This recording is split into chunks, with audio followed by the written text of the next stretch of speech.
Hey, this is Aaron Orlando reporting for Revelstoke Mountaineer Magazine. We're doing a supplement today for a story that's in the January 2020 issue featuring Jean-Marc La Flamme. Hey, thank you for coming and taking some time to talk to me today. So yeah, this is the January 2020 issue. It is 2020 and we're trying to do a little bit more video. So really this is just a backup to what was in the magazine to find out a little bit more about you and the subject. So it's just going to be embedded in the story as a supplement. So awesome. So first of all, the story is about the future, technology, and hope for technology. What's your background in technology, and why are you so into it? Yeah, so yeah, the article kind of gives a good bio of where I've come from and why I'm so passionate about it. Yeah, it's definitely about efficiencies in life. I think a lot of people tend to complain about some old broken systems that a lot of us technologists love to fix. And so there's an exciting time ahead, which I write about, called Smart Cities. And I feel like pretty much most of my career has been working on building digital technologies that kind of improve the world around us. And so that's now going into smart cities. But prior to this, you could be working in a field like I've been in online travel and working at building tech teams for e-commerce platforms. And there's all sorts of ways in which you can make money, obviously, which is one component. But the next phase right now is really assisting us to get to the next point of humanity. Yeah, well, in Revelstoke, our challenge is getting to the next point in humanity here and now, and what we can do. I know over the years, a lot of our conversations that we've had together is, looking at the world right around us and looking at technologies and digital technologies that can improve life here. When you look around Revelstoke and you think about the future, the next 10 years, we have challenges in housing, we have climate change challenges internationally. How do these all come together for you under the lens of technology and how it can be improved? Yeah, so and like I described in the article, I mean, tech has been around since the fire. We used to eat just raw meat, and then we created fire, and that was the first technology. What's kind of strong in our lives now are digital technologies, because we're reaching out to find new solutions. And so we have kind of adopted a lot of American technology over the years, and social media is one big Goliath that we've used for communication. It's actually been a monopoly on our communication, to the point where we're revolting at this point, saying, we got to get together in person and really do that human contact, because the American digital giants are not providing that as quickly. So this is not helping us with community development. So that's why we have to kind of start to build our own platforms. And I think we've always built our own platforms with websites, but now it's a lot easier and a lot cheaper to kind of build our own communication and collaboration or citizen engagement tools, which allows us to prioritize the things in our lives. Because I think right now, we're constantly being berated with data and feeds and information, whether it's articles in the paper or your Facebook blog, and it's just not actually prioritized, and that's the issue right now. How do we actually prioritize those issues in our community and relate them to the world stage, instead of just a fire hose of information that we have right now on social media? So I'm going to ask you to give specifics on that, because the future, especially in a change of so much quick technological change, can kind of be nebulous, and I sort of feel like a lot of people just take a default position, like, if they give me that cool widget, great, but I'm not sort of invested in that next step. And we look in the context of Revelstoke, where we're going to have to make a lot of change pretty quickly, and we're having to deal with infrastructure collapse, like many other municipalities in BC. So on the ground, practical, like what kind of things next 10 years do you see us doing, or do we need to be pushing towards as individuals to make this a better place? So like the most amazing thing is that we pretty much have all the solutions and so much technology that will assist us today to kind of get over the challenges, whether it's housing or or, you know, wood production economy or transportation systems. All of that is here today. It's just not actually brought into a platform so that we can digest that. And so really that's what the next 10 years is all about, is plugging in this open data. There's a lot of data that's out there, people that have written like yourself, all sorts of stories that are on the World Wide Web, and then generating new solutions through this collaboration, whether it's, you know, offline like the innovation nights that we've done in the past, they're called civic hackathons, or online using engagement tools where we can start to pull in solutions. And, you know, we've done a variety of events in the past, whether it's on housing or wood waste. There's no shortage of solutions. It's really, how do you get that action plan in place? How do you get people motivated to be working together succinctly and regularly and in a ritual fashion? Because right now it's disjointed. You're like, okay, great, I supply that information to my representative. They're going to put it on the slate for council to debate, and these projects kind of go off in their own vein. Now, do they actually get done? Generally not to the satisfaction of people is what we've heard. So specifically, there's a lot of different examples. The ones that I use, obviously, on a regular basis are, you know, housing, food, and transportation. These are things that with today's technology we could solve. We could pretty much make free. And if we do that today, then we can start tackling all sorts of other really cool innovations, whether it's creating new wood products business, or being part of the climate action and finding real good solutions that can then be structured and taken into action plans and rolled out, like a good business does. And I talk about that in the article. Is you know, business has a good business plan. It uses software so that on a daily basis it tracks its performance, and it gets to roll out with many people the deliverables on a daily basis. And we need to do that as a community. We can't just rely on government or the various associated organizations to do that. Now, I want to touch on something that was pretty provocative for me, and you mentioned it there a second ago in our conversation, that like housing could be way cheaper free. It could be not a problem. So that's a polar opposite to where we're at right now, which is housing is expensive, it's hard to get built, it's a real challenge, and you know, everyone's been banging their head against the wall for, you know, as long as I've been here, a dozen years, and not a lot of change on the ground in terms of housing solutions. So tell me about that, flesh that out for me. How do we get free housing that's not a problem anymore? How do we get there from here? So give me specifics. Like, you know, the specifics come across your feed on a regular basis. Oh, there's some company that's 3D printed a home in 24 hours, right? I mean, this is happening every single day in various parts of the world. They're 3D printing houses. There's every manner of new material out there, never mind the great resource that we have with wood,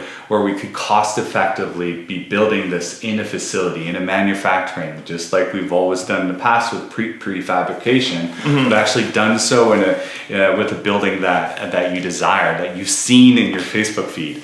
And then from there, once we start mass producing these homes, the price drops down significantly. We don't. I want to point out, just to interrupt you and hold that thought. But we do have a story this issue as well about adaptive homes. The gist of this story is they're building it in a factory, which is the trend. Locally built company. There's also Tree Construction has been doing that. Another Revelstoke-based company. All the I went to the FP Wood Innovation booth a few years ago at the BC Tech Challenge, and the guy was from the researcher was from Scandinavia, and he's like, that's where we do everything over there. So it's the future. Even beyond that, 3D printing. So again, keep going with how do we get that on the ground though here? How do we make a meaningful impact? So you'll have all these events and everybody comes up with these great ideas, but we're still stuck doing the same old thing, right? The vast majority of the time you're building that house on the ground with various materials. They're supplied from around the world, right? They're shipped in here at great expense to both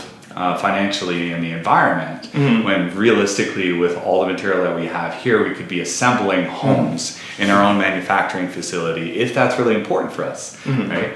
So we got to map that out. What does that look like? What is that plan to actually build a manufacturing facility to use local material and then roll out like cost-effective and high-performance neighborhoods?